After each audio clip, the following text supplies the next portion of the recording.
Hello everybody, this is Hammer Striker here. I've got a couple of semi-autos chambered in 22 Magnum, the Walther WMP and the Kel-Tec PMR-30. Please don't forget to check out our website. Go to our affiliates page. You'll find discount codes for things like Mantis Axe and Core belts, linked to that cool little bore light that we use for lighting up the barrels. Use those links. It will often save you money, never will cost you any additional money, and helps the channel. Thank you. Historically, if you wanted to shoot 22 Magnum in a handgun, you were looking at something like a revolver. This Ruger Single 9, of course it's the loading gate style. There's also quite a few of them with the flip-out cylinders, more conventional revolvers. As far as being able to shoot 22 Magnum in a semi-auto, the newest one on the market is the Walther WMP. The Keltec's been around for quite some time, and there's a couple other smaller manufacturers that make them, but these are really the two mainstream ones. So up until just recently when the WMP came out, if you wanted a semi-auto 22 Magnum, you were probably looking at the Keltec. That'd be the one that you would be able to actually find. These have been around for a while. In the beginning they were problematic, but they have actually kind of gotten them working. They've gotten to be a reliable gun. They've been making them long enough they kind of got all the kinks worked out of them. And the WMP pretty much worked from day one. Walther is known for quality and reliability day one. Keltec's kind of known for doing some really cool, neat stuff, but not quite getting it right the first revision or so. They eventually get it right, but they also come out with some pretty innovative stuff, so kind of a quandary there of which way to go. Now, from a dimensional standpoint, these things are fairly similar. So the WMP is 8.2 inches long, 5.66 inches tall, and 1.48 inches thick, and it weighs 27.8 ounces. So it is a little bit heavier than the Keltec. The Keltec is 7.9 inches long front to back, 5.8 inches tall, so it's a little bit taller, 1.3 inches thick, so it's a little bit thinner, but it's half the weight. It's 14 ounces. It's also got double the capacity. This holds 30 rounds in its factory magazine, and the Walther holds 15 rounds in its factory magazine. So there are a couple differences. Most of the dimensions are close enough, except for the weight, they're close enough as to not matter. None of these are pocket carry guns. That's not what they're designed for. So those minor differences really aren't going to make a huge difference. But the weight can. When you pick this up, it just weighs nothing. So let me show you that it is clear. I mean, holding the gun out like this. So if you're trying to teach younger people, newer shooters, this gun is so light that it's not going to be a drag on them to hold it. And despite being a Magnum cartridge, it's 22 Magnum, there's really no noticeable recoil even in this gun, even in this light of a gun. So this is probably a good one for younger, newer shooters, with the exception of this grip is rather huge. When I put my hands around it, it's just a big, wide grip. It's not all that ergonomic. I mean, it does work, and it's not like you have to worry about recoil beating you up. But younger shooters are going to tend to have smaller hands, and they may have a bit of a hard time getting around this kind of squarish, brick-shaped kind of a grip. And you're going to notice, you probably heard the click. I pushed the magazine release. It's a heel release, that European-style release. And then the magazine will come out. The release works well, but it's not in the position that most American shooters are used to, which would be a button release right up here. And in this case, when I was turning the gun around, I caught it with my thumb and ejected the magazine. Now that's unlikely to happen while you're actually shooting it, but it's not what you're used to, especially if you're looking at other centerfire guns. You've got Glocks, XDMs, or whatever, and you're used to shooting them. You're going to be used to a release up here, and not necessarily down there. The Walther, on the other hand, has a nice ergonomic grip. It does not have replaceable back straps like most of the like the PDP and the PPQ and the other Walthers. But the grip is basically the same as either a PPQ or a PDP. So if you've got either one of those guns and you're used to the ergonomics of it, it's going to be the same. Both of these have decent back here. So you've got kind of a decent beaver tail or undercut.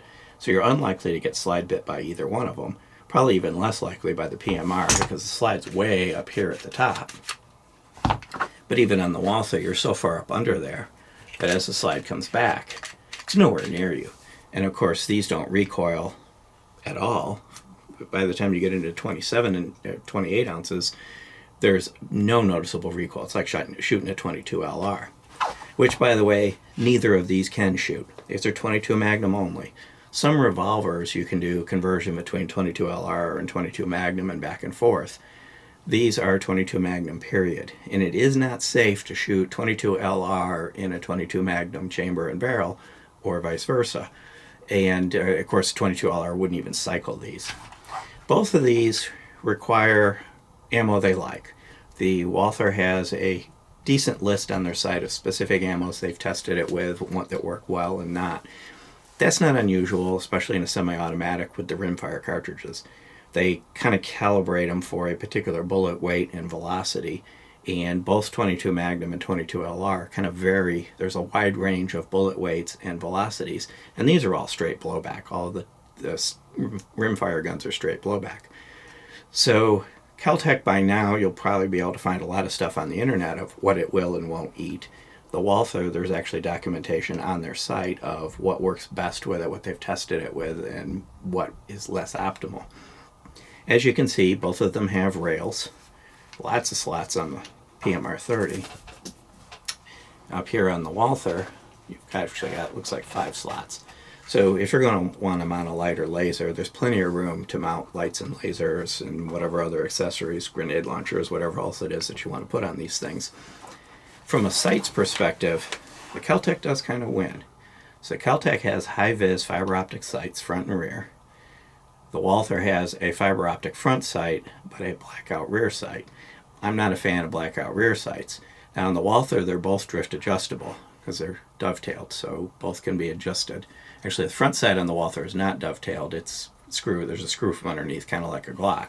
But the rear sight is adjustable, and typically you only need one sight to be adjustable. The Keltec, the front sight is dovetailed, but it's not optimal to adjust the front sight typically. So you can adjust both of these. Adjustability is going to be better on the Walther. Usually you adjust the rear sight, you have a little bit better results with trying to do that. Overall, from the standpoint of sights, the Keltec is going to win just because they're real easy to see fiber optic sights. And the Walther is going to come in second on that with the adjustability of the rear through drift. But that blackout sight takes away points in my mind. From a design perspective, the grip frame on both of these is all polymer, the part that you actually hold on to. On the Keltec, you've got metal up here, and then a polymer back part, and there's metal inserts for the slide guides and things like that. The PMR-30 is an aluminum, the WMP is an aluminum slide with steel inserts in the key wear components, loading ramp and things like that. And the steel rails in the frame, just like you'd see on any other centerfire Walther. So the internal design of this is very similar. And that leads me to another point of takedown. So takedown on the Walther is as simple as locking it back, flipping the lever, and it comes apart. And you can see the rails are really robust and solid. And when you go to disassemble it, this assembly is a little bit different, but there's no be careful, wiggle this a certain way, get this just right. It's pretty much almost like any other centerfire gun. And up here you can see the fire control group and everything. So living with this and maintaining this is very easy. If you've worked with any other kind of these semi-automatics, you're going to be in a position to maintain this. Putting it back together is as simple as locking it back and flipping the lever up. Now occasionally, if you don't do it quite right, you may have to do it a time or two just to get it to seat, but really easy to deal with. Keltec, not so much. It starts with punch out this pin. And once you punch out this pin, you start taking things apart, and then I'm not going to take this one apart on screen because, again, it starts with punching out a pin. And when you get it apart, there's all sorts of, be careful, don't do this in this order, don't touch that. Kind of get it right, perfect, before you put it back together, or you could break something. So maintaining the Keltec PMR-30 is more of a quandary, more of difficult than maintaining the Walther. So from a maintenance perspective, the Walther definitely wins. Anybody that's worked with any semi-automatic pistol can maintain and disassemble and maintain that Walther. Once you get them both back together correctly, Now that these are later generation PMR-30 and of course a relatively new WMP, both of these have proven reliable at the range. They both work. When you feed them ammo, they like. Now, one thing I will find is loading the magazine on the Walther is real easy. It's got this pull down, pretty much just loads straight down, and with whatever ammo you're loading in it, you're really not likely to damage either the round or the magazine and get jams. It loads real easy. The PMR-30, not so much. This magazine, you got to be really careful loading it. Certain ammo, if you try to load it just by pushing rounds in like you would classically load a magazine, you'll bend the cases. You can get the rounds stacked crosswise in here and jam because it is a rimmed cartridge as opposed to your typical rebate rim for a normal semi-auto. These are twitchy to load, and there's a whole bunch of specialty tools. It comes with a loader, and there's a couple companies that make loaders, and you have to be very careful and very diligent loading this magazine. It's really easy to load one of these magazines wrong and make the gun not work. It's very difficult to load one of these magazines wrong and make the gun not work. So from a perspective of loading it and running it, I would say that the Walther is going to win that one hands down. Much easier overall, basically, to live with, maintenance, loading, and running it. Both of these are fun to shoot at the range.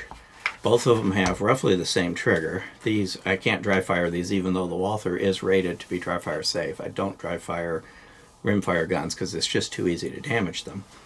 But they both have roughly the same trigger. They're light. They're in the 4 to 5 pound territory, pretty much similar to most other semi-automatics. In the case of the WMP, it's very similar to a PPQ trigger or a PDP trigger. So this also makes a good gun if you've got Walthers or even XDMs or Glocks and you're used to that design. You're going to transition to this very natively. This is a little bit different of a transition. Everything kind of works differently on it. So it's not going to be as automatic from you to go from, let's say, a Glock to this. At the range, they're both fun to shoot. And other than the sights on the PMR-30 being a little bit better, they're both easy to stay on target and shoot well. Another thing I'll mention on, neither one of these has any pot metal or Zymac in them. They're all alloy in the case of the Walther, aluminum alloy with other components. This has got steel in it. Of course, there's polymer in a number of places, but unlike a lot of rimfire guns that have pot metal and low-end components, neither of these have that. Now, I mentioned the magazine release on the PMR-30 being a heel release. Magazine release on the Walther is actually a little bit unique.